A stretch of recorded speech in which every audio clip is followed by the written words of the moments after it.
ব্রাহ্মণবাড়িয়া একজন আলেমকে মাহফিলের পথে হামলা করে তার জিহ্বা কেটে দেওয়া হয়েছে, এ ব্যাপারে আপনার বক্তব্য কি? ভাইরা আমার, এই ঘটনা আমরা সবাই কম বেশি জানি এবং এই ঘটনায় এই আলেম তিনি কোন মতের, কোন পথের, কোন চিন্তার আমি জানি না, আমার জানার প্রয়োজনও নেই। একজন আলেম তিনি ওয়াজ মাহফিলে আসবেন, যাবেন, যদি তার উপর সন্ত্রাসী হামলা হয় তাহলে এই দেশে ভালো মানুষ তৈরি করবে কারা? ওয়াজ মাহফিলগুলো থেকে ভালো মানুষ তৈরি হয় না খারাপ মানুষ তৈরি হয়? ওয়াজ মাহফিল থেকে মানুষ সন্ত্রাসী হয় না সন্ত্রাস ছাড়ে? ওয়াজ মাহফিল থেকে মানুষ যৌতুক নেওয়া শিখে না যৌতুক নেওয়া ছাড়ে? ওয়াজ মাহফিল থেকে মানুষ মাদক আসক্তি শিখে না মাদক থেকে দূরে সরে? তাহলে ওয়াজ মাহফিলগুলো এদেশের ভালো মানুষ গড়ার কারখানা, ঠিক না ঠিক? এদেশে আইনশৃঙ্খলা রক্ষাকারী বাহিনী যতটা আইনশৃঙ্খলা পরিস্থিতিকে নিয়ন্ত্রণ করতে ভূমিকা রেখেছেন, তাদের যেরকম অবদান আছে এদেশের মিম্বরগুলো এবং মাহফিলের মঞ্চগুলোরও সেরকম অবদান আছে।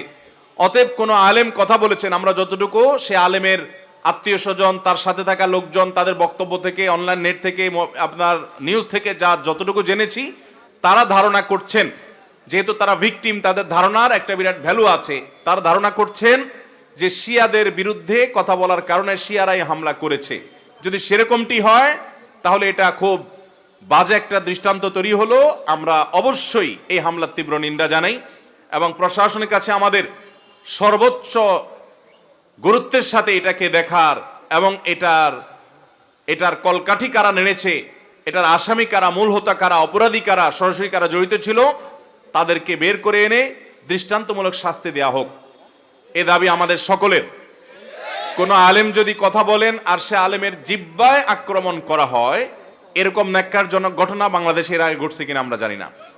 এই শান্তিপূর্ণ পরিবেশকে ধ্বংস করার জন্য যারা কাজ করছে এরা জাতির শত্রু। এরা যদি মুসলমান পরিচয় ধারণ করে থাকে তাহলে মুসলমান পরিচয় ধারণকারী তারা মুনাফিক। অতএব এই মুনাফিকদের বিচার করতে হবে। আলোচনাকারী আলেম তিনি যেই হন না কেন, তার চিন্তা ধারণা যাই হোক না কেন, তার উপরে এই হামলা কোনোভাবে গ্রহণযোগ্য হতে পারে না। আল্লাহ রাব্বুল আলামিন সমস্ত উলামায়ে কেরামদেরকে যারা দ্বীনের কথা বলে বেড়ান, আল্লাহ তাআলা তাদের সবাইকে নিরাপদে রাখুন এবং এই জাতীয় অপরাধ কর্ম যারা সম্পাদন করে আল্লাহ তাআলা তাদের মুখোশকে আমাদের সামনে উন্মোচন করে দিন। স্ত্রী স্বামীকে বলেছে যে তার সাথে সংসার করতে চাইলে স্বামী যেন তার মায়ের সাথে সকল সম্পর্ক ছিন্ন করে। এই অবস্থায় স্বামী কি করবে? তার বাবা মারা যাওয়ার পর আর মা দ্বিতীয় সংসার করছিলেন। কোন স্ত্রী যদি তার স্বামীকে এরকম আলটিমেটাম দেয় যে তুমি আমার সাথে সংসার করতে হলে, অর্থাৎ তুমি আমার স্বামী হিসাবে থাকতে হলে তোমার মায়ের সাথে সম্পর্ক ত্যাগ করতে হবে, তাহলে এটা একাধারে কিয়ামতেরও একটা আলামত, আবার একাধারে এই ভদ্র মহিলার বেকুব হওয়ারও লক্ষণ। কিয়ামতের আলামত এই অর্থে যে একজন মহিলা তিনি স্বামীকে শর্ত দিচ্ছেন যে তুমি সংসার করতে হলে আমার এই কাজ করা লাগবে। এটা সাধারণত তো হয় না, হয় উল্টা। যদিও অন্যায়ভাবে এরকম কোনো শর্ত যদি স্বামীও তার স্ত্রী দেয় সেটাও অন্যায়। অতএব এটা অবশ্যই কিয়ামতের আলামত যে এই মহিলা তার স্বামীকে এভাবে শর্ত দিচ্ছে যে আমার স্বামী থাকতে হলে তোমার এই শর্ত পূরণ করতে হবে। আবার একই সঙ্গে তিনি মূর্খতারও পরিচয় দিয়েছেন, কারণ তিনি নিজের ক্ষতি নিজে করছেন। নবী করিম সাল্লাল্লাহু আলাইহি সাল্লাম বলেছেন, সহিহ বুখারীতে হাদিসটি বর্ণিত হয়েছে, মান সাররাহু আন ইউবসাতা লাহু ফি রিজকিহি আও ইউনসা লাহু ফি আসারিহি ফালইয়াসিল রাহিমা, যে চায় তার রিজিকে এবং হায়াতে প্রশস্ততা হোক, বরকত হোক, সে যেন আত্মীয়তার সম্পর্কগুলোকে রক্ষা করে, আত্মীয়তার বন্ধনগুলোকে সম্পৃক্ত করে, সংযুক্ত করে। অতএব কেউ যদি তার রক্ত সম্পর্কে মানুষের সাথে সম্পর্ক নষ্ট করে, তার রিজিকে এবং হায়াতে বরকত হবে না বরকত কমবে? তাহলে এই মহিলা তার স্বামীকে যদি তার মায়ের সাথে সম্পর্ক ছিন্ন করায় দেয়, আর রক্ত সম্পর্কে আত্মীয়র ভিতরে সবচেয়ে প্রধান এবং মৌলিত হলো মা বাবা, সেই তাদের সাথেই যদি সম্পর্ক ছিন্ন করে দেয়, তাহলে এই ভদ্রলোক, এই মহিলার স্বামী, তার রিজিক এবং হায়াতের বরকত এবং কল্যাণ কমে যাবে। এটাতে মহিলার নিজের লাভ হবে না ক্ষতি হবে? তাহলে নিজের ক্ষতি যে সে করে সে কি বুদ্ধিমান না বোকা?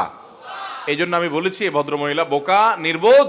আপনার শাশুড়ি আপনার কাছে কোনো কারণে অপছন্দনীয় হতে পারে, কিন্তু আপনার স্বামীর যেহেতু মা, অতএব আপনি বরং তাকে উপদেশ দিবেন যে কোনো মূল্যে তুমি তার সাথে সম্পর্ক বজায় রাখো। আপনার কাছে খারাপ লাগে, আপনি প্রয়োজনে নিজেকে বাঁচিয়ে রাখেন যদি তার জুলুমে আপনি অতিষ্ঠ হন, এরকম কিছু হয়।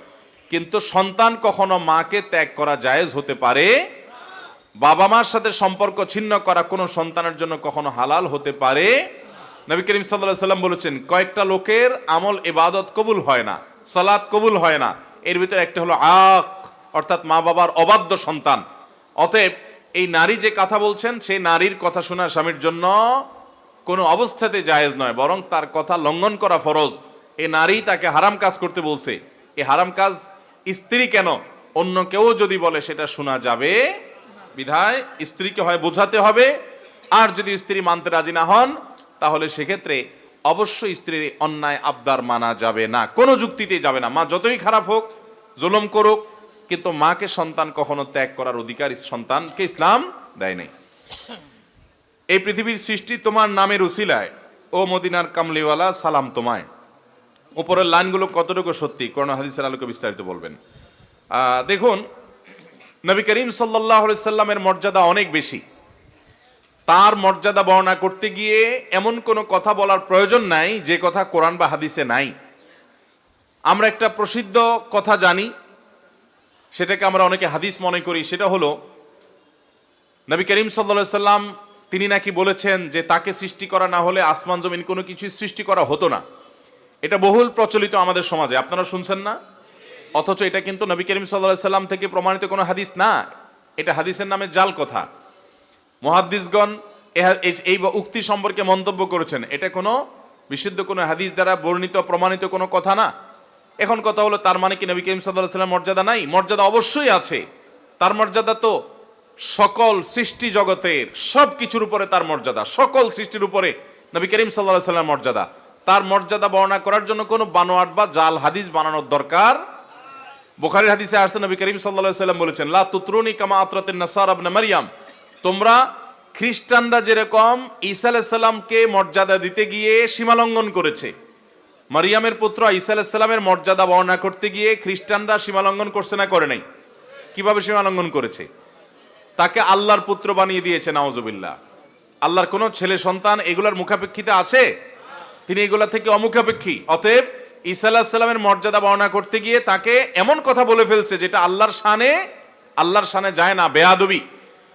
তো সেরকম কাজ করেছে তারা, মর্যাদা বাড়াতে গিয়ে মনে করছে আল্লাহর ছেলে বলে ফেলে মর্যাদা বাড়ে, এতে যে আল্লাহর শানে বেয়াদবি হয় সেটা তারা জানতো না।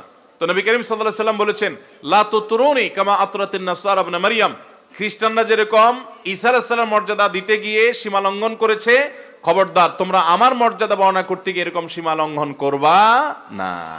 অতএব আমাদের নবীজির মর্যাদা বর্ণনা করতে গিয়ে কোনো মিথ্যা হাদিস বলা যাবে না।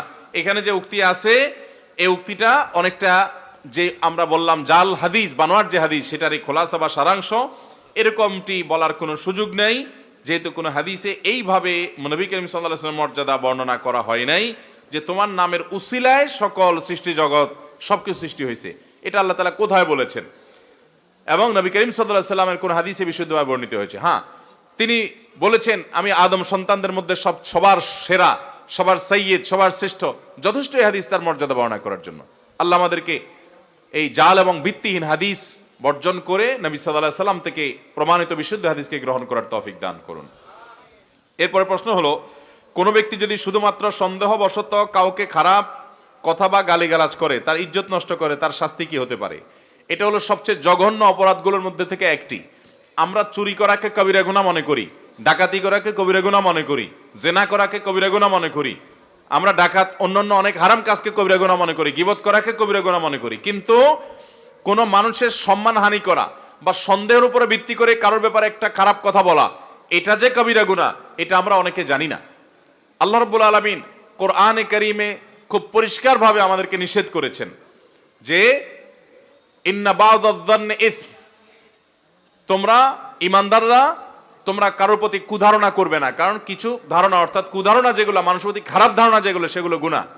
নবী করিম সাল্লাল্লাহু আলাইহি ওয়াসাল্লাম বলেছেন ইয়্যাকুম ওয়ায-যান্ন ফা ইন্নায-যান্না আকযাবুল হাদিস, তোমরা মিথ্যা ধারণা করা থেকে বেঁচে থাকবে, কারণ কারোর প্রতি মিথ্যা ধারণা করা এটা হলো সবচেয়ে বড় মিথ্যা কথা। আপনি একজন মানুষ সম্পর্কে পরিষ্কার জানলেন না, ঝাপসা ঝাপসা ধারণা পাইলেন, ওইটা দেখে তার সম্পর্কে একটা বাজে মন্তব্য করলেন, বাজে ধারণা পোষণ করলেন, এর সাথে সাথে আপনার আমলনামাতে একটা কবিরা গুনাহ লেখা হবে কি হবে না? আমাদের দেশে এই গুনাহ থেকে আমরা বেশিরভাগ মানুষই মুক্ত না। বিশেষ করে ফেসবুকের এই যুগে কোনো কিছু পাইলেই হলো, সত্য অসত্য যাচাই করার কোনো দরকার আছে বলে আমরা মনে করি না, আমরা গোষ্ঠী উদ্ধার শুরু করে দিই। আছে না নাই? গ্রামাঞ্চলে দেখা যায় চায়ের দোকানগুলো এক একটা গীবতের ডিপো, কারখানা। এক একটা চায়ের দোকানে বসে বসে একজনের চরিত্র হনন করা হয়, আরেকজনের গোষ্ঠী উদ্ধার করা হয়, আরেকজনের পরে কুধারণা করা হয়। আছে না নাই?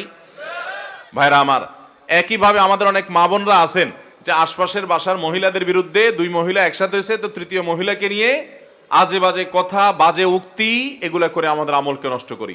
আল্লাহ আমাদেরকে এই ধরনের গুনাহ থেকে বেঁচে থাকার তৌফিক দান করুন।